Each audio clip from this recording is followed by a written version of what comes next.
अपने प्रदेश में गाय भैंसों की संख्या बहुत अधिक है।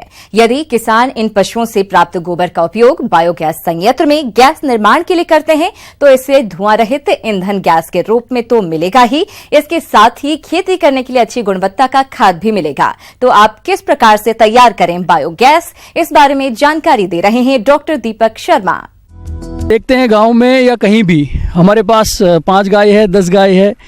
किसान भाइयों, इन 10 गायों से कितना दूध देते हैं गायें, हमें इसी पे ध्यान रहता है। क्या हमने अभी तक भी बहुत कच्चा सोचा है या बहुत कम सोचा है कि हमारा जो गोबर है वो किस यूज में, हम किस उपयोग में ले सकते हैं। कि एक तरफ तो हमारे पास दुनिया भर का हर गांव में रोडियों में गोबर पड़ा हुआ है और दूसरी तरफ गांव में साहब कभी अपनी एलपीजी के सिलेंडर नहीं मिलते हैं, कभी हमारी लाइट नहीं आती, हमारे कोई विद्युत नहीं मिल रहा है। हमने सोचा कि क्यों ना एक किसानों के लिए ऐसा एक मॉडल बनाने पे काम किया जाए जिसमें उस गोबर से पशुपालक के घर या एक ग्रामीण स्तर पे एक बड़ी परियोजना लगाया जा सके, जिससे कि उस गोबर से जो मेथेन उत्पादन होता है उस मेथेन को रोकें हम और उससे एनर्जी उत्पादन करें और उससे विद्युत उत्पादन करें। तो इस परियोजना में सबसे पहली जरूरत होती है, पहली चीज वो है ताज़ा गोबर की, जो कि हमारे फार्म पे अभी 300 गायें और भैंसें उपलब्ध है, उसका हम लेते हैं।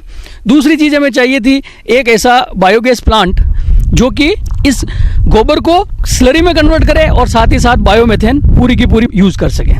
तो किसान भाइयों, हमने ये बायोगैस प्लांट लगाया। इस बायोगैस प्लांट की जो क्षमता है वो कुल मिला के 200 मीटर क्यूब है, यानी कि इसमें एक बार में 200 मीटर क्यूब के बराबर जो उसका वेस्ट है पशुओं का वो रहता है। अब आप सोच रहे होंगे कि 200 मीटर क्यूब का मतलब कैसे निकालें, तो उसमें मैं सीधा कहूंगा कि 2000 किलो गोबर एक दिन में हम यहाँ से ले जाके इसके अंदर काम में ले सकते हैं। तो ये 2000 किलो गोबर को डालने का आप एक प्लेटफॉर्म देख रहे होंगे। हमने सीधा ऑटोमेटिक सिस्टम रखने की कोशिश की कि ट्रैक्टर ऊपर आ जाए और इसमें खाली हो जाए।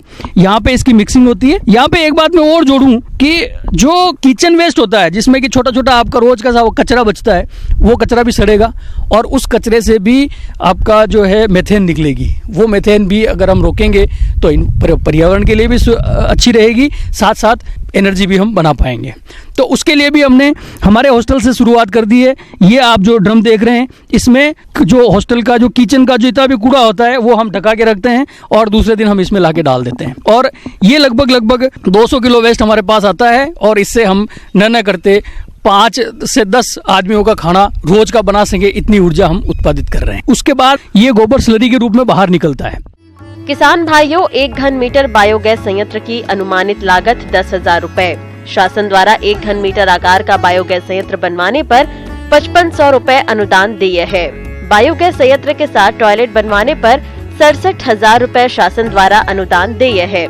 2 घन मीटर आकार के गोबर गैस संयंत्र हेतु 50 किलो गोबर व 50 लीटर पानी प्रतिदिन मिलाते हैं। गोबर गैस स्लरी में अधिक संख्या में पोषक तत्व पाया जाता है, जो खेती के लिए काफी उपयोगी है। सिंपल अब मैं बात करूं कि लागत क्या है और कितना इसमें आपको इन्वेस्ट करना पड़ेगा। तो अलग अलग कैपेसिटी के प्लांट हैं, अलग अलग चीज में अपन कर सकते हैं। अगर घर का प्लांट करें तो सरकार 40% तक सब्सिडी हमें देती है। उस 40% सब्सिडी को लगा के हम मुश्किल से कुछ 40-50 हज़ार में अपना घर का लाइट उत्पादन और अपने घर की जो गोबर गैस उत्पादन कर सकते हैं, जिससे कि हमारे घर पे खाना आराम से बन जाए और हमारे यहाँ पे लाइट भी, विद्युत भी उत्पादन हो सके। अब आइए मिलते हैं चित्तौड़गढ़ के नारायण सिंह से, जो दीन बंधु बायोगैस प्लांट बनाते हैं। तो ये गोबर गैस संयंत्र आपके लिए किस प्रकार से फायदेमंद है, आइए जानते हैं। किसान भाइयों, मैं आपको ये जानकारी बताता हूँ कि सबसे सस्ता मॉडल ये दीन बंधु है। इसमें 4 तरह के मॉडल है, छोटा बड़ा, जैसा आपकी इच्छा हो वैसा बना सकते हो। मैं ये बायोगैस का काम करता हूँ। अब तक करीब मैंने 1000 से ऊपर प्लांट बना दिए, उसमें से कई भाइयों को लाभ मिला है। भारत में मवेशियों की संख्या विश्व में सर्वाधिक है, इसलिए बायोगैस के विकास की प्रचुर संभावना यहाँ है। बायोगैस, मीथेन या गोबर गैस मवेशियों के उत्सर्जित पदार्थों को कम ताप पर डाइजेस्टर में चलाकर माइक्रोब उत्पन्न कर प्राप्त की जाती है। जैव गैस में 75% मीथेन गैस होती है, जो बिना धुआं उत्पन्न किए चलती। हमारे यहाँ मुख्यतः गोबर गैस संयंत्र के 3 डिजाइन प्रचलित हैं, जिसमें सबसे पहले है KVICSK संयंत्र, दूसरा जनता बायोगैस संयंत्र और तीसरा है दीन बंधु बायोगैस संयंत्र। इन डिजाइनों को नवीकरणीय ऊर्जा मंत्रालय द्वारा मान्यता प्राप्त है। और आइए अब जानते हैं इसके प्रयोग से क्या लाभ हैं। इसमें मेन डिफरेंट ये करता है कि आपके पास कितने पशु है। 5-6 पशु में 2 घन मीटर का बन जाएगा, 7-8 पशु में 3 घन मीटर का बन जाएगा, और 10-12 पशु में 4 घन मीटर का बन जाएगा, और 15 पशु हो तो 6 घन मीटर का प्लांट बन जाएगा, जिसमें 150 किलो गोबर प्रतिदिन का चाहिए। उसके अलावा 2 घन मीटर में 50 किलो गोबर डेली का चाहिए। उसके अलावा 3 घन मीटर में 75 किलो का गोबर डेली चाहिए। 4 घन मीटर में 6 किलो गोबर डेली चाहिए, 150 लीटर ही पानी। इसके अलावा इस गोबर में आप कोई भी वस्तु सड़ने गलने वाली डाल सकते हो, जैसे नीम के पत्ते हैं, कुछ भी इस तरह के जो खाद में पौष्टिक बनाए रखे। और प्रथम बात ये है कि खाद इसका बहुत अच्छा निकलता है, केचुआ खाद के बराबर होता है। इसमें आज जो गोबर डालेंगे वो गोबर करीब 30-40 दिन बाद बाहर निकलेगा सैलेरी के रूप में, बढ़िया पक के। और इसे ज़्यादा डाल देंगे तो वो कच्चा गोबर निकल सकता है। जो ये सैलेरी है वो सब्जी के लिए बहुत उपयोगी है। इस गोबर से डीएपी यूरिया की ज़रूरत बहुत कम पड़ती है, क्योंकि खाद ही बहुत अच्छा क्वालिटी का बन जाता है। किसान भाइयों, रबी फसलें इस समय बढ़वार की अवस्था पर हैं और अभी मौसम में बदलाव तेजी से हो रहा है। कहीं अधिक ठंड पड़ रही है तो कहीं पाला पड़ रहा है। तो किसान भाइयों, आप पाले के दुष्प्रभाव से अपनी फसलों को कैसे बचाएं, देखिए कार्यक्रम के इस प्रस्तुति के माध्यम से। आज आप देख रहे हैं कि कड़ाके की ठंड पड़ रही है, इसलिए पहले हम लोग ये जानना चाहेंगे कि आजकल कोहरा बहुत ज़्यादा हो रहा है। आखिर ये कोहरा है क्या? कोहरा एक जलवाष्प से बना हुआ एक ऐसा बादल है जो ज़मीन के करीब में तैरता हुआ नज़र आता है। उस पर पानी की छोटी छोटी बूंदें होती हैं और वो जलवाष्प से बना होता है जो हवा में तैर रहा होता है। शीत ऋतु में जब वायुमंडल का औसत तापमान 0 डिग्री सेल्सियस से कम हो जाता है या तापमान में अचानक गिरावट आ जाती है, तब फसल के पौधों की कोशिकाओं में उपस्थित जल बर्फ में परिवर्तित हो जाता है तथा कोशिकाओं के आयतन में वृद्धि होने के कारण कोशिकाओं में उपस्थित जीव द्रव्य नष्ट हो जाता है। इससे कोशिकाएं टूटकर मर जाती हैं तथा पौधे झुलसे हुए नजर आते हैं। अत्यधिक पाला पड़ने से पौधे की पत्तियां एवं टहनियां बर्फ एवं हिमकणों में ढक जाती हैं। फसलों पर कम तापमान के इस प्रतिकूल प्रभाव को पाला कहते हैं। इसे पाला, डाह एवं तुषार आदि नामों से भी जाना जाता है। इसलिए ऐसे समय में आलू की खेतों को बार बार देखते रहना चाहिए कि उसकी पत्तियां जो है, पत्तियों पर कुछ बीमारी के लक्षण तो नहीं दिखाई दे रहे हैं। अगर ऐसे लक्षण दिखाई दे तो तुरंत उस खेत को सिंचाई करिए। सिंचाई करने से पाला का असर जो है कम हो जाता है। सिंचाई करने से क्या होता है कि पानी जो है उसके तापमान को, पौधे के तापमान को थोड़ा ऊँचा कर देता है और वो फसल उससे बच जाती है। दूसरा उपाय है कि फसल में आप धुआं कर सकते हैं, जैसे पुआल, घास फूस जो भी आसपास में आपको हो, पत्तियां हो, उसको आप जला के और उस खेत में धुआं कर सकते हैं। उससे भी उसके तापमान में थोड़ी सी वृद्धि हो जाती है और वो फसल बच सकता है। जिन स्थानों पर पाला प्रायः पड़ता हो वहां ऐसी फसल बोएं जिनको पाले से कम नुकसान होता हो, जैसे चुकंदर, गाजर, मूली, रिजका इत्यादि। पाला संभावित क्षेत्रों में फसलों की पाला रोधी किस्मों को ही बुआई के प्रयोग में लें, जैसे आलू की कुफरी, शीतमान आदि। पाला पड़ने की संभावना 15 दिसंबर से 15 फरवरी तक अधिक रहती है। बुआई के समय इस बात का ध्यान रखें कि ये अवस्थाएं पाला पड़ने के चरम समय में न आ पाए। अतः शीघ्र या देरी से बुआई कर फसलों को पाले के कुप्रभाव से बचाया जा सकता है। पाला पड़ने की संभावना का पूर्वानुमान होने पर खेत में शाम को धुआं करना चाहिए। सूखी घास फूस, सूखी टहनियां, पत्तियां आदि में आग लगाकर धुआं कर देने से आसपास का तापमान गिर नहीं पाता है तथा धुएं की चादर वायुमंडल में छा जाने से वायुमंडल के दबाव में कमी आ जाती है और पाला नहीं पड़ता है। पाला पड़ने का पूर्वानुमान होने पर 1000 लीटर पानी में 1 लीटर गंधक के तनु अम्ल का घोल बनाकर छिड़काव करें। इससे पौधों की कोशिकाओं में पाला सहन करने की क्षमता बढ़ जाती है तथा कोशिकाओं के अंदर का जल जम नहीं पाता है।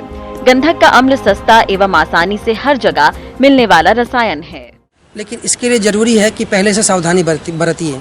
अगर 1 से 2 दिन तक होता है ऐसा पाला का असर तो बहुत ज़्यादा असर नहीं होगा, लेकिन 2-3 दिन तक अगर आपको देखने लगे कि ज़्यादा असर हो रहा है तो तुरंत सिंचाई करें। और सिंचाई इसके लिए सबसे बड़ा आसान और सबसे अच्छा वरदान है जो पाला से उसको बचाएगा। प्रदेश के जो किसान भाई आम के बाग लगाए हुए हैं वे फल वृक्षों से अधिक फलत प्राप्त करने हेतु कौन कौन से जरूरी कार्यों को करें, इस बारे में जानकारी दे रहे हैं कृषि वैज्ञानिक डॉक्टर PN कटियार। भाइयों, हम आम को फलों का राजा यूं ही नहीं कहते हैं, उसके कुछ कारण हैं।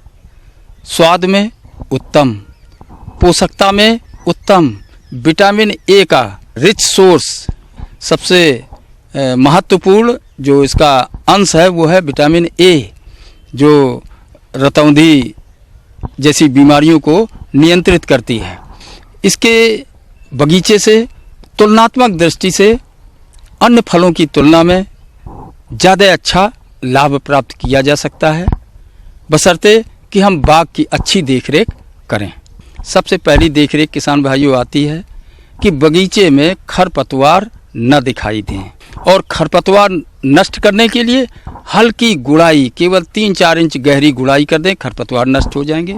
दूसरा लाभ हवा का प्रवेश, मिट्टी में हवा का प्रवेश हो जाएगा।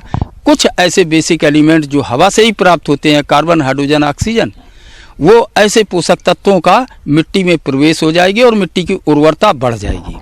तीसरी बात किसान भाइयों, इस समय सिंचाई की ज़रूरत नहीं है।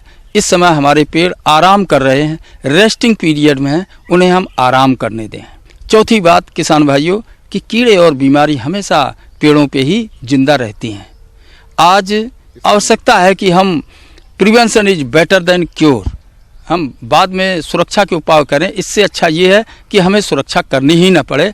उसकी बेहतरी के लिए पहले ही हम एक छिड़काव घुलनशील गंधक का, इस समय अच्छी ठंडी पड़ रही है, सबसे बढ़िया है घुलनशील गंधक सल्फर, और एक कीटनाशक दवा मोनोक्रोटोफास, 2 ग्राम घुलनशील गंधक और 1.5 मिलीलीटर मोनोक्रोटोफास, इसको 1 लीटर पानी की दर से, 10 लीटर की बाल्टी है तो ये घोल बना लें और पूरे पेड़ को बेहतर तरीके से धुलाई कर दें।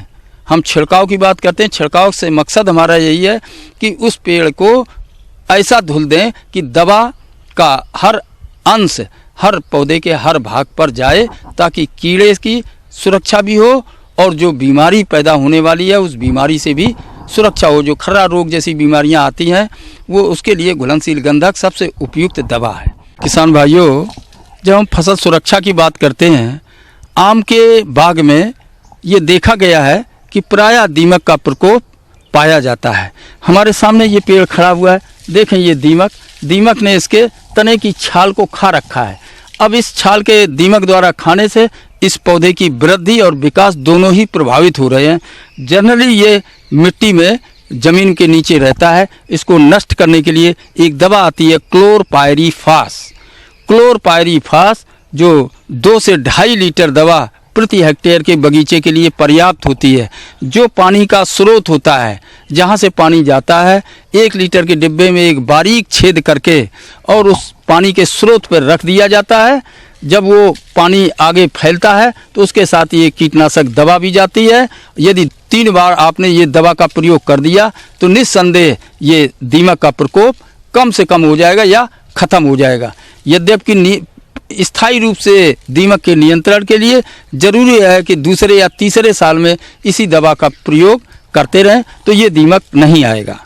आम के बाग में गुजिया कीट को पौधों पर चढ़ने से रोकने के लिए दिसंबर माह में भूमि से लगभग 40 सेंटीमीटर ऊपर पेड़ के तने के चारों तरफ मिट्टी की पतली परत चढ़ाकर 400 गेज की मोटी सफेद पॉलीथीन की 25 सेंटीमीटर चौड़ी पट्टी लपेटकर सुतली से बांध दें। यदि गुजिया कीट की संख्या अधिक हो तो प्रत्येक पेड़ में क्लोरोपायरीफास 250 ग्राम की दर से तने के चारों ओर गुड़ाई करके मिट्टी में मिलाने से गुजिया कीट का नियंत्रण किया जा सकता है।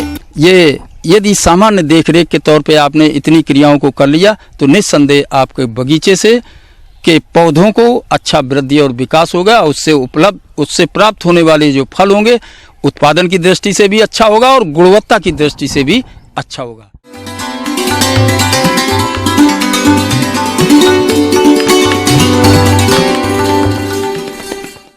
जॉन डियर अन्नदाता हेल्पलाइन निःशुल्क फोन संपर्क सेवा के माध्यम से आपके द्वारा पूछे गए प्रश्नों में से 1 या 2 महत्वपूर्ण प्रश्न को हम अपने कार्यक्रम में शामिल करते हैं। इसी के तहत आज का चयनित प्रश्न और उसका जवाब इस प्रकार है।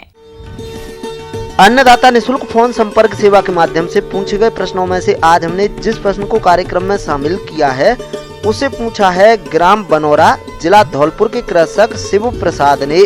यह आलू की फसल में लगने वाले रोगों के नियंत्रण के बारे में जानकारी चाहते हैं। तो शिव प्रसाद जी, आपकी जानकारी के लिए प्रस्तुत है कार्यक्रम का यह अंश। आलू का उत्पादन और खेती दोनों व्यवहारिक रूप से और कमर्शियल रूप से दोनों अधिक की जाती है। तो उसमें हमको करना क्या है, उसमें सबसे पहले ये देखना है कि जो हमारा आलू है, आलू में रोग लगता है अगेती झुलसा, पछेती झुलसा। और अगेती झुलसा, पछेती झुलसा दोनों में अगर हम अंतर करें तो सबसे ज़्यादा पछेती झुलसा रोग लगता है, जो हमारे आलू को बर्बाद कर देता है, उसका उत्पादन गड़बड़ हो जाता है। पिछेता झुलसा रोग ये भी एक फफूंद जनित रोग है। यह बीमारी आलू में लगने वाली बीमारियों में सबसे ज्यादा घातक होती है। इस रोग से पौधे की पत्तियां, डंठल एवं कंद प्रभावित होते हैं। इस रोग के लक्षण सर्वप्रथम पत्तियों पर छोटे हल्के पीले रंग के अनियमित आकार के धब्बों के रूप में दिखाई पड़ते हैं, जो बाद में बहुत तेजी से पूरे पौधों पर फैल जाते हैं और आपस में मिल जाते हैं, जिससे पूरा पौधा कुछ ही दिन में समाप्त हो जाता है। यह बीमारी आर्द्रता अधिक होने पर ज्यादा लगती है तथा प्रभावित पौधों से तीक्ष्ण गंध भी आती है।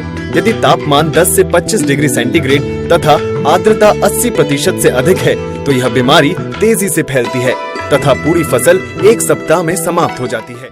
पछेती झुलसा की हम बात करें, अगर हमारे किसान भाई लेट में बुआई करते हैं और पौधा हमारा लेट में निकलता है, उस समय हमारा जब एकदम ठंडी पड़ने लगेगी उस समय उसकी बढ़वार पूरी नहीं रहती है, और उस समय ठंडी जब पड़ती है तो बढ़वार होती भी नहीं है, उस समय पछेती झुलसा लगने का चांसेस ज़्यादा रहता है। इसलिए हमारे किसान भाइयों को समय से बुआई, समय से रोपाई करने पर बहुत ध्यान देना चाहिए। ये सब फफूंद वाले रोग होते हैं जो फफूंद से होते हैं। तो सबसे पहले हमको करना चाहिए, जो हमारे ट्यूबर्स होते हैं उसके लिए सबसे पहले हमको उस ट्यूबर को उपचारित करना होता है। उपचारित कैसे करते हैं, एक फफूंदनाशी दवा आती है डाइथेन M45। डाइथेन M45 को 0.2% के हिसाब से 10 मिनट तक हम बीज को उपचारित करते हैं, उसके बाद हम रोपाई के लिए इस्तेमाल करते हैं। जैसे हमारा मैनकोजेब ही है, तो मैनकोजेब को हम क्या करते हैं, मैनकोजेब हमारा वेटेबल पाउडर के रूप में आता है, 75% उसका कंसंट्रेशन होता है मार्केट में।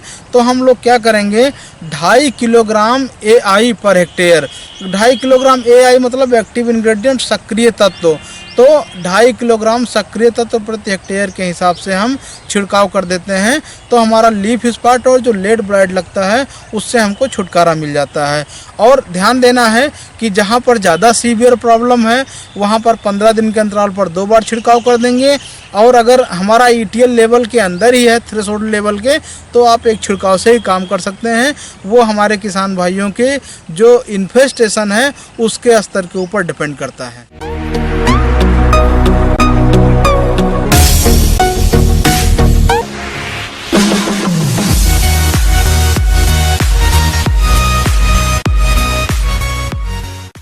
आइए अब एक नजर डालते हैं राज्य की कुछ चुनी हुई मंडियों के प्रमुख फसलों के बाजार भाव पर।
अब आइए देखते हैं कल दिखाए जाने वाले कार्यक्रम की मुख्य झलकियां।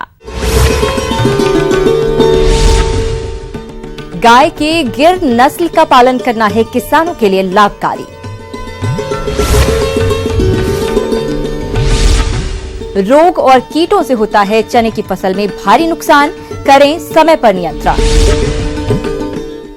हम उम्मीद करते हैं कि आज का कार्यक्रम आप सभी दर्शकों के लिए उपयोगी रहा होगा। किसान भाइयों, अन्नदाता आपकी सेवा के लिए संकल्परत है। कृषि संबंधित समस्या एवं सुझावों के लिए आप हमें इस पते पर संपर्क कर सकते हैं। प्रोड्यूसर अन्नदाता, news 18 Rajasthan, Ramoji film city, Hyderabad 501512। साथ ही आप हमें ईमेल भी कर सकते हैं। हमारा ईमेल है p18annadatarajasthan@nw18.com।